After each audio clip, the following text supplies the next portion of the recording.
Buenos días, vamos a empezar la charla del Dharma del día de hoy. Inicio la recitación de los versos que introducen la charla.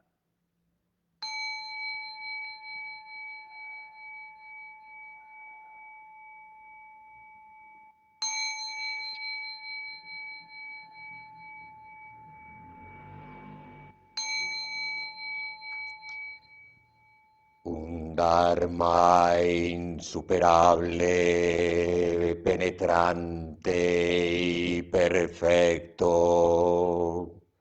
Rara vez se encuentra incluso en 100.000 millones de kalpas, pudiendo verlo, escucharlo, recordarlo y aceptarlo. Me comprometo a probar la verdad de las palabras del Tathagata.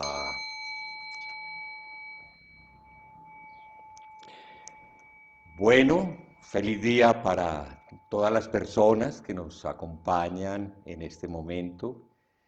Hoy, como en los anteriores domingos, hemos tenido la presencia de algunas personas que han venido al curso de introducción a Zazen. Entonces también a ellos les expreso mi gratitud por estar aquí eh, en medio de este mundo que crepita, en este mundo que arde literalmente en fuego. Es un privilegio invaluable, inapreciable, poder reunirnos alrededor del Dharma. El corazón palpitante del Dharma en el budismo y en particular en el Zen es Zazen. Es la postura de Buda, es la postura de meditación. Literalmente, es la postura que tomamos cuando estamos sentados en el sendo, en compañía de los otros practicantes. Quizás muchos no vean las consecuencias que a la larga la práctica repetida, continua de Zazen produce. Pero esa es la postura de apertura, como la que tiene una flor de loto cuando se abre, que cada verdadero practicante de la vía le ofrece al mundo. Transformar este cuerpo, hecho de agregados, de elementos, en una bella flor de loto. Es, metafóricamente hablando, el sentido de nuestra práctica. Así como la flor de loto brota de una planta que sumerge sus raíces en aguas lodosas, sus raíces se unen al lodo, sus hojas flotan sin ser manchadas por el agua y sobre eso se yergue el tallo de una flor espléndida que se abre en su plenitud y en su belleza. Cada uno de nosotros, finalmente, es, cuando sigue la vía del Buda, una flor de loto. Y siempre asociamos, o casi siempre, la belleza del loto con el agua. Pero hoy quiero hablar de unas flores de loto diferentes. Bueno, tal vez no sean las flores de loto que tengamos la oportunidad de ver en el mundo real, o lo que imaginamos que es el mundo real. Hablo de flores de loto que se abren en medio del fuego. Sí, eso es quizás producto de la mente que es capaz de ver más allá de lo que es tangible. Pero podemos entender un poco sobre qué es una flor de loto que crece y se abre en el fuego si recordamos Para algunos recordamos, para otros quizás hoy sea la primera vez que escuchen estas enseñanzas. En mi historia personal como practicante, en el año 1990, 30 años después, me fue ofrecido como un elemento de la tradición que en ese momento seguía un kyosaku, un bastón del despertar. Era un bastón del despertar que había tallado un monje francés en Cartagena y había utilizado una madera nuestra, un mangle, y lo había tallado sin ninguna herramienta especial, lo hizo con una navaja. Eso le daba una belleza adicional, porque realmente era un bastón rústico. Pero lo que más me impresionó de esta ofrenda fue que en una caligrafía puesta sobre la madera, como tradicionalmente se hace, venía escrita una frase que decía: la flor de loto, nacida en el fuego, es indestructible. Sí, yo sentí el impacto, puedo decir, poético, de esta poderosa metáfora. Yo supe que me hablaba de algo que sabía, de algo que conocía íntimamente, y la verdad, desde ese momento, desde el año 1990 hasta este año, el 2020, 30 años después, esa imagen poderosa ha estado guiando mi camino. Para los que somos de esta generación, ya viejitos, la década de los 90 fue la época, el comienzo del narcoterrorismo. La ciudad entera estaba expuesta a una de las formas de violencia más despiadada que los habitantes de Medellín hemos conocido. Les recuerdo que, para ventaja de muchos y tristeza de demasiados, la violencia en este país se ha ejercido en el campo. Los que han sido víctimas repetidas de esta sombra de odio, venganza, de ejércitos irregulares, de muchas formas de hacernos daño, fundamentalmente han sido los habitantes del campo. En la ciudad, más o menos, mantenemos una presencia de la violencia, pero en esa década particular, los que lo recuerdan, los que lo hayan oído, el terror recorría las calles. Nadie sabía en qué momento iba a estallar ni dónde un carro bomba. Y cada que esto sucedía, eran muchísimos los muertos y eran muchísimos los heridos, que entre otras cosas poco tenían que ver con, bueno, es una forma de justificar nuestra indiferencia a los hechos. Bueno, yo creo que aquí, si algo hemos aprendido, espero que muchos, bueno, espero, es que la responsabilidad de lo que pasa, de lo que está pasando, de lo que pasó, de lo que va a pasar, es de todos. Pero bueno, sí, nos sentíamos amenazados por un enemigo siniestro que no tenía escrúpulos en poner un carro bomba a la salida de un espectáculo público, una corrida de toros. Bueno, curioso, sí. La fiesta que celebra la crueldad humana sobre los animales, pues sí, una vez fue. Pero no era eso lo único. Las bombas estallaban por todas partes, bandas de sicarios recorrían las calles de la ciudad, llegaban a sitios inesperados y disparaban indiscriminadamente.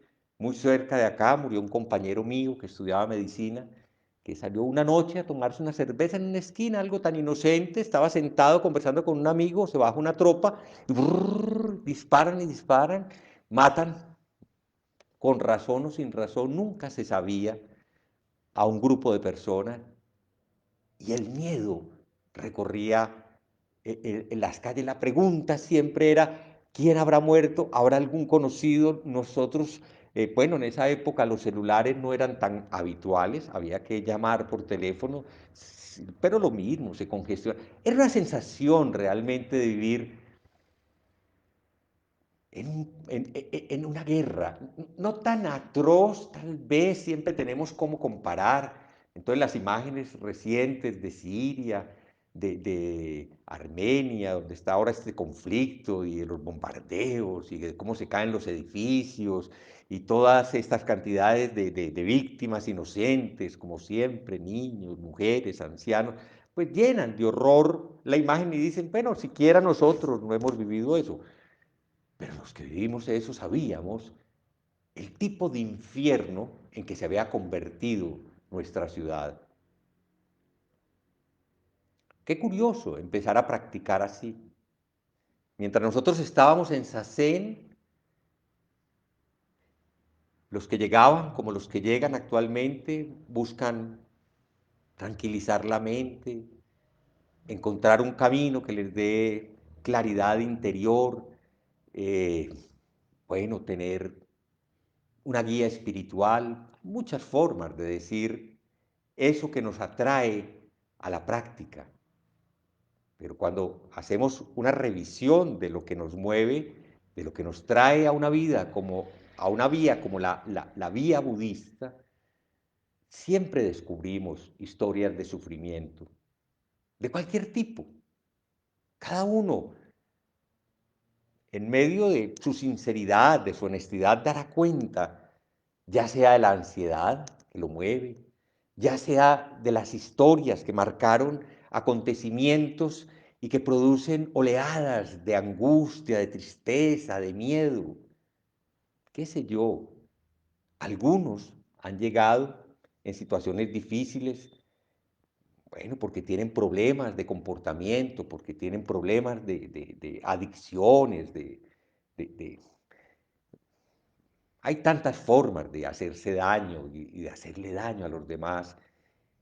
A veces cuando uno despierta y hay un poquito de sensibilidad, pues aparece la vergüenza y uno no quiere seguir, y uno no quiere seguir haciéndose daño, ni a seguir haciéndole daño a los demás, y viene aquí y practica. Sí, abriendo el corazón, algo de todo eso está en el corazón de los practicantes. Sí, la gente que practica budismo, como la gente que practica otras vías espirituales, es consciente de que está enferma. Es una enfermedad muy particular. No es la enfermedad, aunque a veces también lo es, que toca en la puerta de los psiquiatras o de los psicólogos. Es la enfermedad del espíritu. Es la enfermedad de no estar satisfechos, de no estar contentos. Es la enfermedad de saber que el miedo nos atenaza, que la rabia nos impulsa y nos impide ver con claridad cómo nos relacionamos con los otros. Es la enfermedad de la presunción, del orgullo, que nos hace tanto daño, que le hace tanto daño a los demás. Y así empezamos la práctica. No estoy seguro, pero creo que el primer grupo organizado de practicantes del budismo en Medellín sí fue esa pequeña comunidad que para el mes de febrero del año 1990 fue bautizada Montaña de Silencio. Y comparto esa historia porque hoy hablo de lo mismo que me impactó cuando me entregaron ese kyosaku. Para quienes no saben qué es el kyosaku es el bastón que tradicionalmente se usa en las prácticas del Zen, que a veces son muy intensas, y la gente, pues por cansancio, empieza a perder presencia y empieza a quedarse dormida, y por eso se llama el bastón del despertar.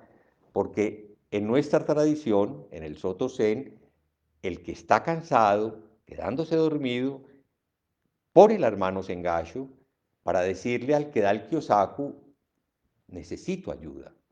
Y el que da el kyosaku debe dar un golpe, que hay diferentes maneras de hacerlo, pero siempre es sobre la zona muscular, que se ha descrito tradicionalmente como una aguja de acupuntura. Lo que pasa es que eso en nuestra cultura no es bien visto. Muchas personas se molestaban y en general en el ambiente de laicos como nosotros, eso no cuadraba. Entonces, en la tradición del San Francisco Zen Center, Este uso tan generoso del Kyosaku, que la tradición a la que yo pertenecía entonces, del maestro de Chimaru, ofrecía, no tiene realmente el efecto que se busca ni el valor que pretende ofrecer. Y lo abandonamos. Pero por 20 años yo fui un seguidor de esa tradición y agradezco que en ese bastón, en ese Kyosaku, me hubieran entregado algo mucho más poderoso. Algo que me confirma lo escrito. Yo y muchos otros empezamos a practicar Zazen en medio del fuego. Y en medio del fuego aprendimos a valorar la posibilidad de transformarnos literalmente en lotos azules, como bellamente dijo el mismo Buda, y en algún momento lo repitió Bodhidharma, y en uno de los capítulos del Shobogenzo lo dice el maestro Dogen.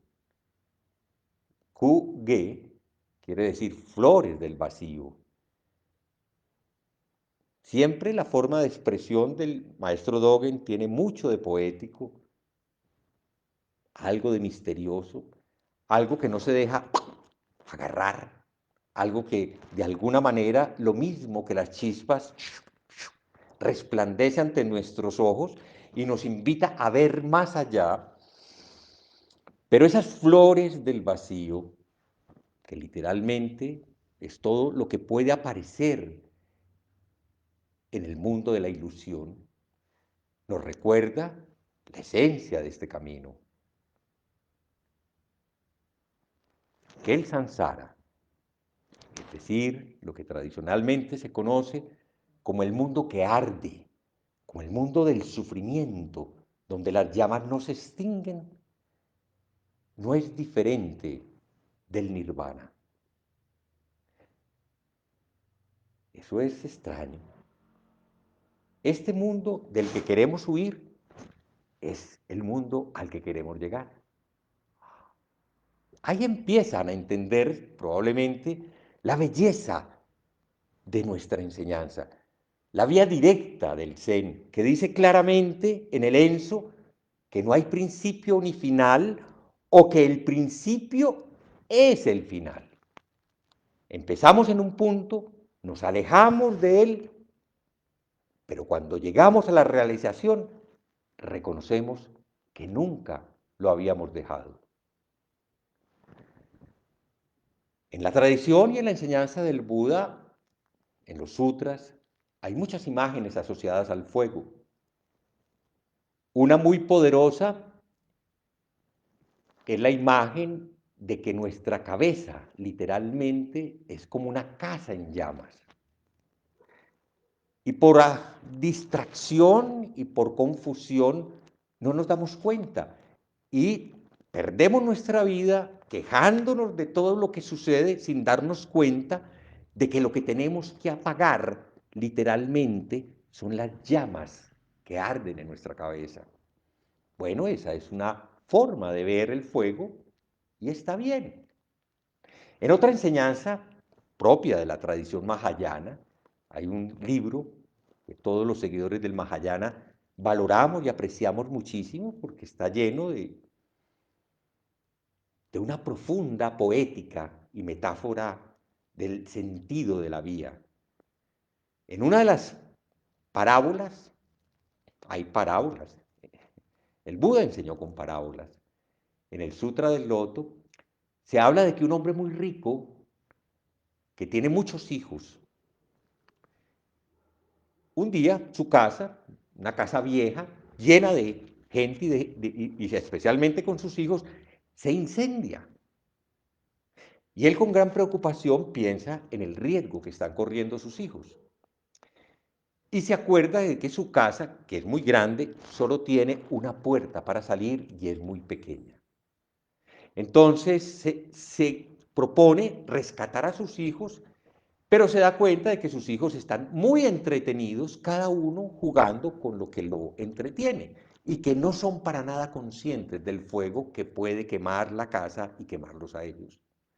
Entonces incluso llega a pensar en estrategias, en buscar algo para proteger los hijos y luego se da cuenta de que no solo no hay tiempo, sino lo que quiere meter no cabe por la puerta. Y toma una decisión. Y es muy curioso que esa decisión signifique engañar a los niños. Les grita: ustedes me han pedido mucho que les traiga unas carretas especiales. Una carreta tirada por un ovejo, por un carnero, una tirada por un antílope y una tirada por un buey. Si salen ya, ahí afuera las tengo. Y los niños inmediatamente oyen que hay unos juguetes especiales que siempre han querido. Por supuesto, salen corriendo y afuera le reclaman al padre: ¿y dónde están pues los juguetes que nos ofreciste? Entonces el padre les entrega en ese momento un objeto diferente a cada uno. Esto es metafórico. A cada uno le entrega una carreta tirada por un buey blanco. Como es una parábola, entonces la pregunta es: ¿por qué Buda justifica la mentira cuando él ha enseñado a no mentir? ¿Y qué significa el que les ofrezca unas cosas y luego les dé otra cosa? Bueno, la explicación desde el Sutra del Loto es que para poder ayudar a que los seres perdidos en la ignorancia y en el engaño encuentren el camino, él les ofreció tres vehículos. El vehículo para los que solo entran a la vía a través de las palabras, oyendo o leyendo, los Theravākas, es el vehículo tirado por los carneros.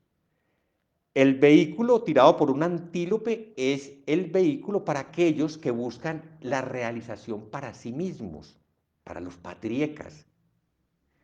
Y el vehículo tirado por los bueyes es el vehículo de los bodhisattvas, los que su práctica es para ayudarle a todos los seres.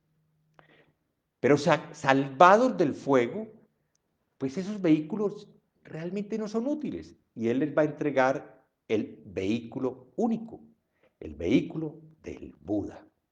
Bueno, esa es la metáfora. Es la metáfora y es bonita y me parece que para muchas situaciones funciona. Sin embargo, yo siento que el verdadero propósito de la enseñanza del Buda no es literalmente escapar del fuego. Literalmente decidimos quedarnos en la casa que se quema. Y decidimos quedarnos porque sabemos que tenemos una tarea muy importante que cumplir en esta casa que se está quemando. Nuestra tarea es liberarnos con todos los seres.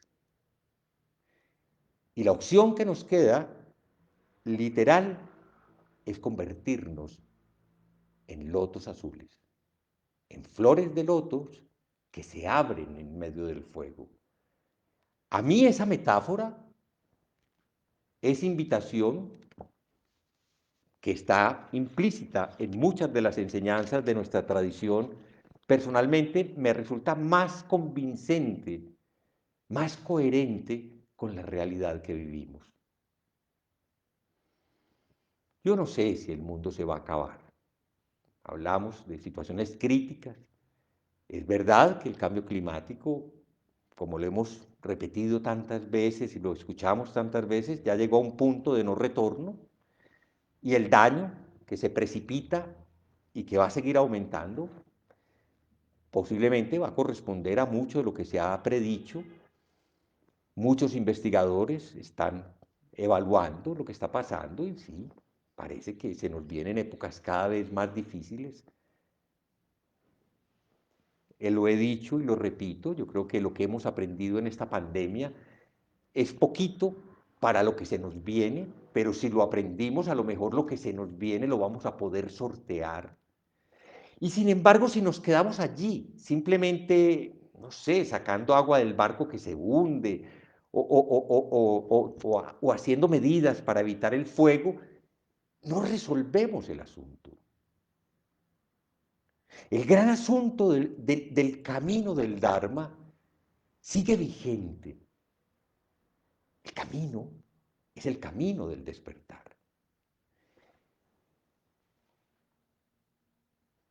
En la historia del Zen hay una anécdota muy bonita de un maestro que no era practicante del Zen, era un monje Tendai, de una tradición diferente.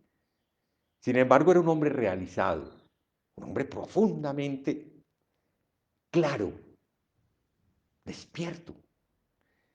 Y un día, hablando con algún conocido, monje también, le dice, pero oye, una realización que no ha sido reconocida por un maestro iluminado, pues no tiene realmente sentido. Deberías buscar un maestro para confirmar que efectivamente eres un despierto. Entonces, Yoka Daichi, que así se llamaba este monje chino, el nombre Yoka Daichi es el nombre japonés, va donde el sexto ancestro Zen, donde Huinen, el hombre que le dio al Zen su impronta, el hombre que siendo un adolescente de 19 años fue reconocido por su maestro como un iluminado, el hombre que además decidió terminar ese proceso inútil de mantener amarrada la tradición alrededor de una sucesión patriarcal, porque esa era la forma en que se transmitía la enseñanza en ese momento, y que de alguna manera lo que puso fue el énfasis en la urgencia de la realización personal, personal, pero que al mismo tiempo era la realización de todos. Entonces, Yoka Daichi va donde Ino, de una forma poco protocolaria. Yoka da 3 vueltas alrededor del maestro.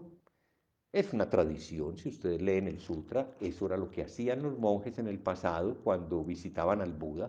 Daban 3 vueltas en el sentido del reloj y luego hacían una venia.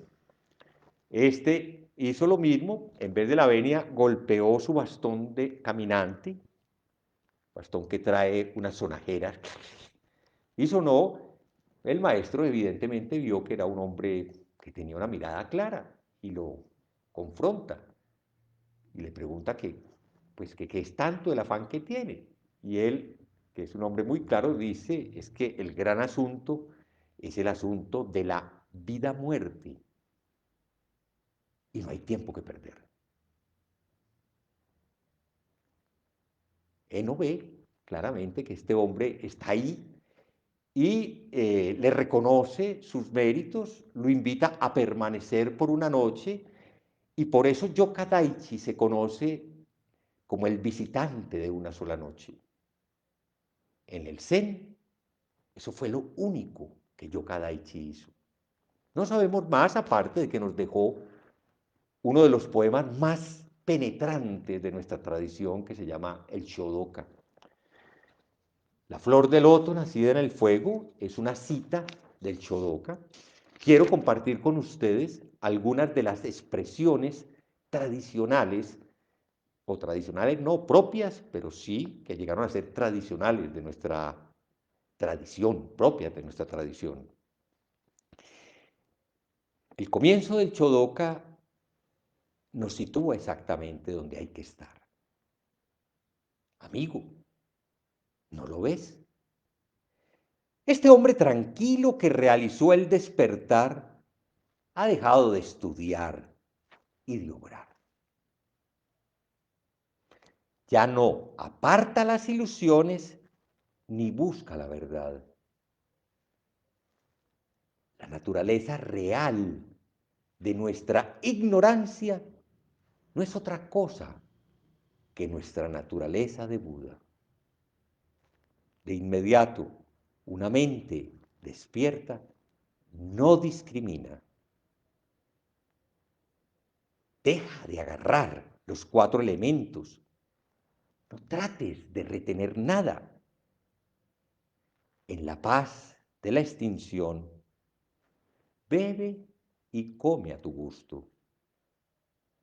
Todos los fenómenos son efímeros. Todo es vacío. Este es el perfecto y gran despertar de Buda. ¿Quiénes son estos hombres despiertos? Siempre van solos, siempre caminan solos. pero recorren juntos el camino del nirvana.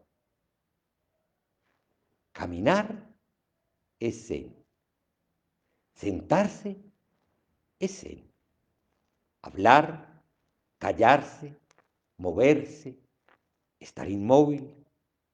Siempre el cuerpo está en paz. Frente al filo de la espada, el espíritu está tranquilo. Frente al veneno, su mente permanece en calma. Estoy leyendo, no voy a leer, el poema es muy largo, tiene, no sé, impresas quizás son unas 10 o 12 páginas, pero quise traer para compartirles la frescura de este poema, que es realmente el espíritu de nuestra vida. La luna brilla sobre el río. El viento sopla entre los pinos. Crepúsculo puro de una larga tarde. ¿Por qué todo eso? Lloviznas y rocíos, brumas y nubes visten nuestro cuerpo. Cada palabra es dicha con una precisión absoluta. No hay nada misterioso en la vía del zen. Lloviznas y rocíos, brumas y nubes visten nuestro cuerpo. No busques la verdad, no corras detrás de las ilusiones. Comprende que ambos están vacíos y no tienen carácter. La ausencia de carácter no es ni vacuidad ni no vacuidad. Es la verdadera realidad del Buda.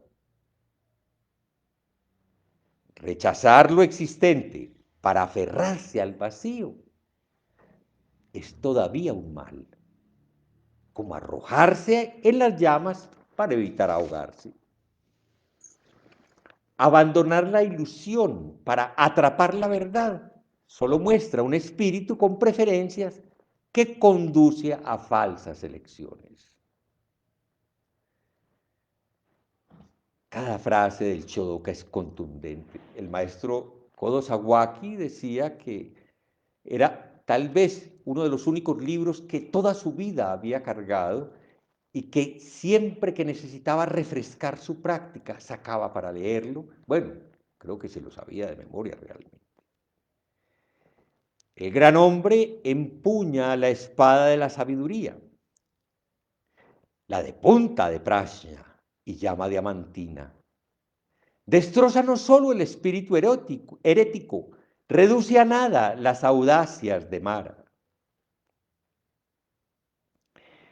Los actos provienen del espíritu y los males del cuerpo. No hay que quejarse ni criticar a los otros.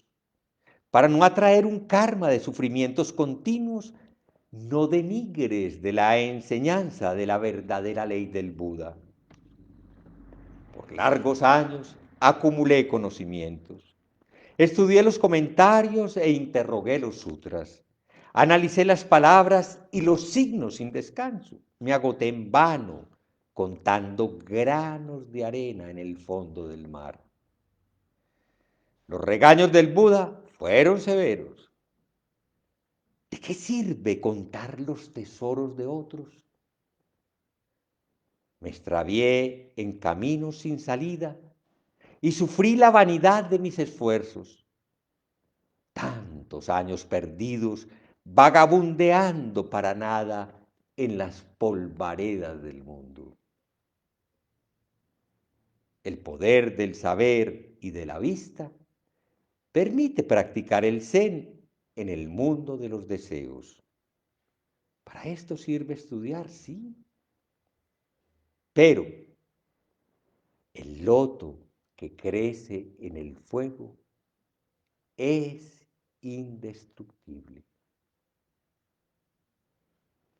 Una sola palabra bien comprendida vale más que 10.000 palabras. Este es el sabor de nuestra enseñanza, que no haya realmente reclamos inútiles. Aferrarse a las palabras, aferrarse a las enseñanzas. Decía el Buda que era la peor manera de acercarse al Dharma. No creas lo que se dice porque lo dijo un gran maestro, o porque está escrito en los libros, o porque lo dije yo, el Buda. Cree en lo que tú mismo has podido experimentar y comprobar. La esencia de nuestra vida lleva a eso, a despertar la confianza en la vida que vivimos tal como la vivimos. Cada vez que nos salimos, perdemos la oportunidad de convertirnos en un loto que arde en el fuego. Permanecer en el dolor, en el sufrimiento que creemos ser cada uno de nosotros, en las circunstancias en que vivimos, es perder realmente la esencia del camino. Al comienzo, bueno, todos tenemos que dar vueltas, todos tenemos que creer que la verdad está en otra parte, todos tenemos la tendencia a agarrar el conocimiento que nos llega, pero eso son flores del vacío. Solo cuando nos sentamos en la intimidad de este fuego interior, en la compañía de este fuego que nos acompaña, la verdadera práctica aparece para cada uno de nosotros. Y ese loto que se abre en medio del fuego es el que permite construir el mundo en el que el Dharma y la Sangha aparecen. De lo contrario, ¿a qué le apuntamos? A separarnos. Yo siento la fuerza de los egos que buscan aposentarse afuera de sí mismos. Esos egos se paran porque la verdad siempre estará repartida entre el que dijo esto y el que dijo lo otro. ¿Cuál es la enseñanza que tenemos que seguir? ¿La del Buda Sakyamuni? ¿La que Ananda contó? ¿La que Mahaskayapa continuó? ¿La que Bodhidharma llevó a la China? ¿La que Guinea propuso? ¿La de la iluminación súbita? ¿La de la iluminación gradual?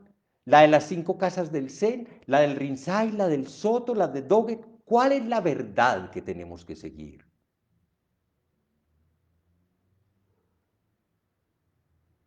Bueno, esa es la pregunta.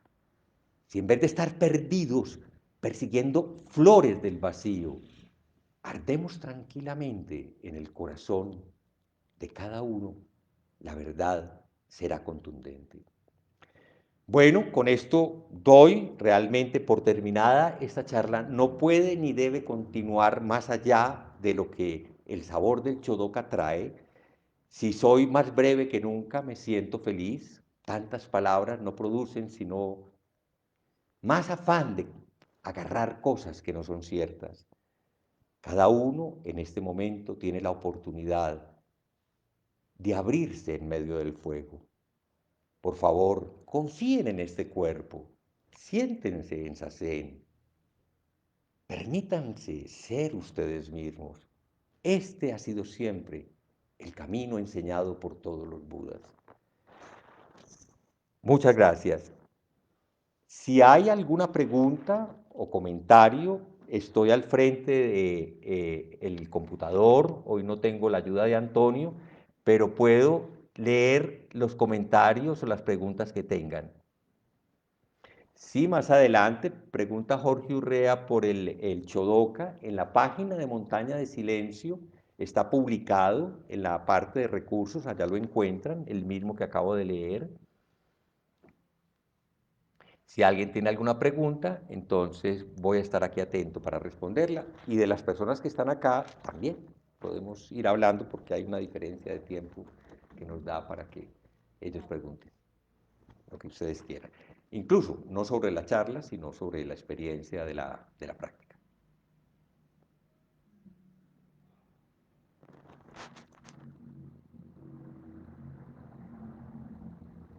A mí me gustaría preguntar, pues bueno, Sí. aparte de la experiencia, creo que pues, el acercamiento que había tenido que te conté, creo que sí, es algo como que ya había experimentado un poco y me parece pues súper valioso. Me gustaría como preguntarte si me podrías recomendar, como para mi práctica diaria, eh, digamos, cuál sería la mejor forma de ir incorporando digamos, pulir esa práctica. Bueno, Gilberto, pues básicamente yo creo que hay siempre instrucciones muy precisas que apuntan a cómo cultivar. Una, yo diría que tiene que ver con la determinación, es decir, elegir un camino es realmente meterse al camino. Yo no me canso de escribir, el Buda decía, la verdad tiene 80.000 puertas, yo solo enseño una de ellas, pero de nada sirve ofrecerla si tú no entras, la abres y sigues. Es decir, la determinación es lo que nos hace entrar en la vida del Buda. Entonces, lo primero, yo sí pienso que uno debe cultivar todo lo que la alimente esa determinación. Eso lo debe llevar a uno a establecer realmente alguna disciplina. Muchas personas, bueno, yo vengo de una generación que fue muy afecta a rechazar la disciplina, porque parecía como que iba en contra de la libertad, como que ser libre era una cosa de yo hago lo que quiera cuando quiera. Y eso pues, digamos, se cae de su peso, eso es simplemente la justificación de la inercia o de la ignorancia de estar atrapados por cosas que inercialmente lo mantienen a uno quieto. ¿Cuál es la experiencia de muchas personas? La he oído mil veces en este recinto y en otros recintos, es que uno en la vida diaria, por buenas intenciones que tenga, la práctica empieza a encontrar muchos obstáculos. Entonces yo sugeriría que al menos de vez en cuando te acercaras a una práctica de grupo, porque yo sí sé por experiencia que el grupo alimenta, incluso en el silencio de los practicantes, tú te sientes motivado y tú encuentras personas que su convicción te irradia. Eso es muy valioso. Bueno, que tengas esa experiencia y que creas alguna disciplina en tu casa, que digas todos los días o cada 3 días o cada 8, pero lo que sea, pero que lo hagas y cumplas. Porque la verdad, sí, uno solo tiende a justificar, no, hoy no tengo tiempo, aquella cosita, o estoy muy cansado, o bueno, lo que sea. Trata de tener alguna disciplina. El tiempo es responsabilidad tuya. Cuando estás en tu casa, cuando llegues aquí, vas a tener que acompañar al grupo, entonces no te preocupes por el tiempo. A veces parece largo, eso es muy relativo, a veces te va a parecer corto o suficiente, no importa, simplemente comparte el tiempo de práctica.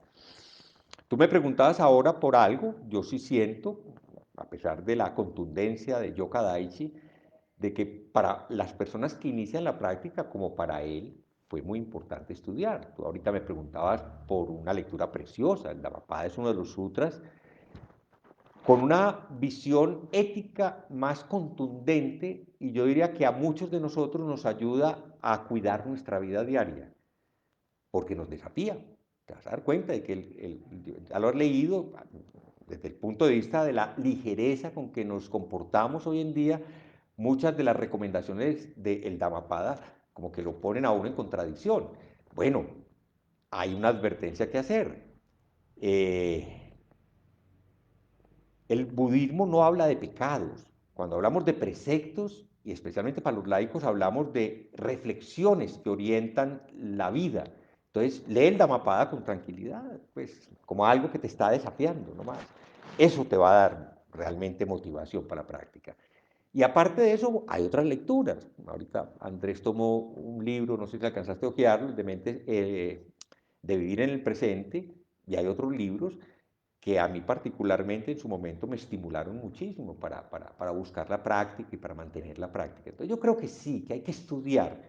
El maestro Suzuki Roshi decía que la práctica del Zen que él traía, él vino de Japón a los Estados Unidos a finales de los 50, estaba fundamentada en 3 pilares. Zazen, sentarse, no hay duda. Tú quieres ser realmente alguien que practique el Zen, mi tradición, debes practicar Zazen. Así la llamamos nosotros. O meditación sentado, es la traducción exacta. Bueno, si practicas Vipassana también. No hay forma de practicar Vipassana simplemente estudiando y hablando. Eso puede que al comienzo sirva, pero si te quedas ahí, pierdes el significado.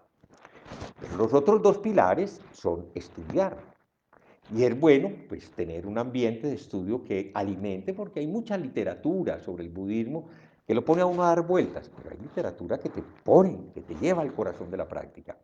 Y tercero, y esto es muy importante, discutir lo aprendido con personas, ojalá con un poco más de experiencia, para que le aclares, porque hay cosas que seguramente yo leía, cosas de Yoka Daichi, que pueden despistar al que se acerca. Entonces vale la pena confrontarte con otros. Ese es el espacio, creo que le da a uno fuerza para la práctica. Valdría la pena, pues, que aproveches parte o todo lo que te propongo. Muy bien, muchísimas gracias. De nada, hombre. Bueno, a mirar acá si hay preguntas, si parece. Listo, muchas gracias. Aquí ya encontraron el link del Chodoc, hay muchas traducciones. La que está en el texto es del francés, pero hay otras traducciones. Aquí hay una de Julio. Hola maestro, entiendo la importancia de la experiencia, pero cuando hablamos de seguir la enseñanza, el Dharma difiere según eso a aferrarnos al Dharma. Cuando reconocemos que no estamos cuando reconocemos que nos estamos aferrando a la enseñanza. Sí, Julio, el límite es muy sutil. Si tú no te acercas, se te escapa. Si tú lo agarras, lo pierdes. Por favor, eso es de comienzo una enseñanza aparentemente paradójica. Lo que yo veo, llevo ya tiempo estudiando, es que hay personas que empiezan a hacer una lectura rígida del Dharma y de la práctica. Se empiezan a aferrar a las formas, como si al faltar las formas o al hacerse las cosas distintas a como se aprendieron, se estuviese haciendo algo malo. Eso puede ser una trampa. Para algunos practicantes, esa tendencia, el Buda siempre insistió que uno de los elementos que había que tener siempre presentes de soltar, de desapego, era el apego a las creencias y a los rituales. Y cuando hablo de creencias, cualquier cosa que esté expresada en palabras se puede volver una creencia. Es que yo creo que la única práctica buena es lo que hacen los que se sientan en un sendo.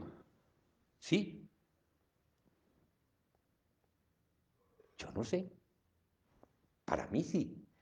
Pero no me la tengo que tomar como si fuera para todo el mundo.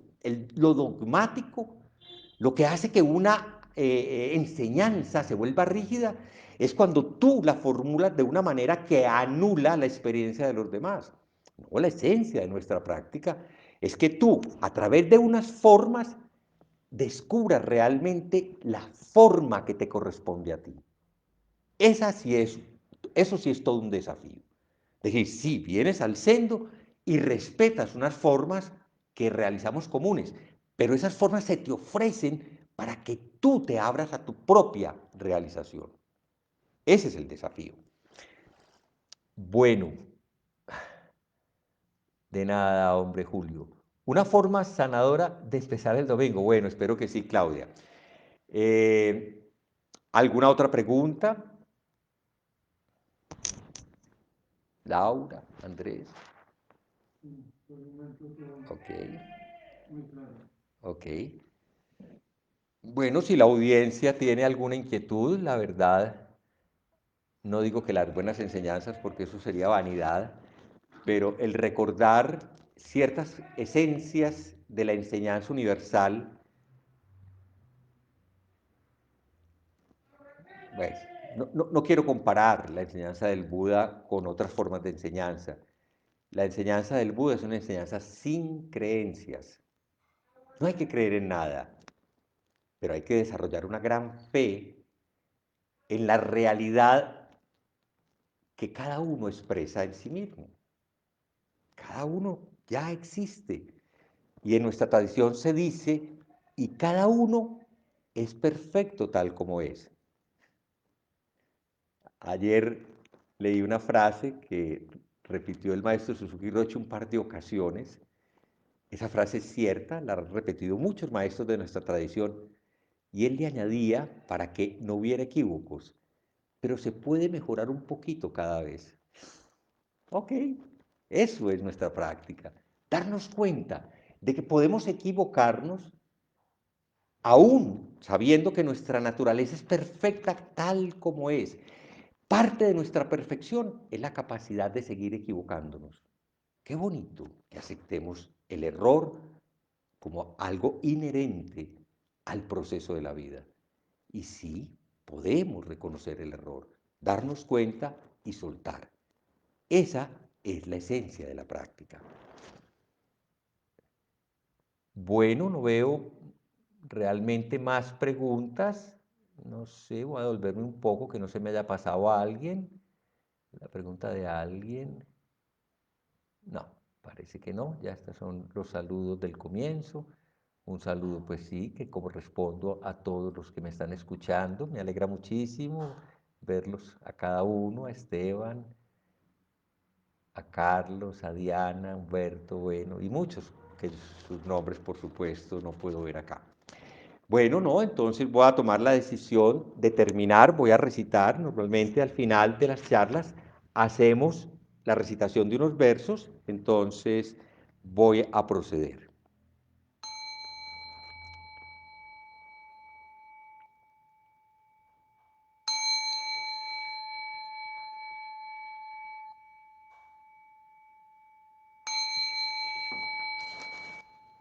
Que nuestra intención se extienda por igual a cada ser y lugar, el verdadero mérito, con el verdadero mérito del sendero del Buda. Los seres son innumerables, hago el voto de salvarlos. Las ilusiones son inextinguibles, hago el voto de terminarlas. Las puertas del Dharma son infinitas.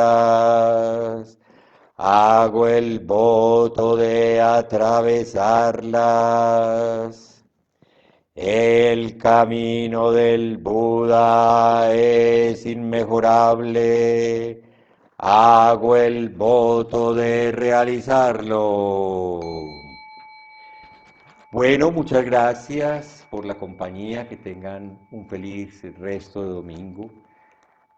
Por favor, cuiden el loto que hay en el corazón de cada uno y ojalá pronto florezca en medio del fuego que nos rodea. Muchas gracias a todas y a todos, muchas gracias a los que están aquí presentes.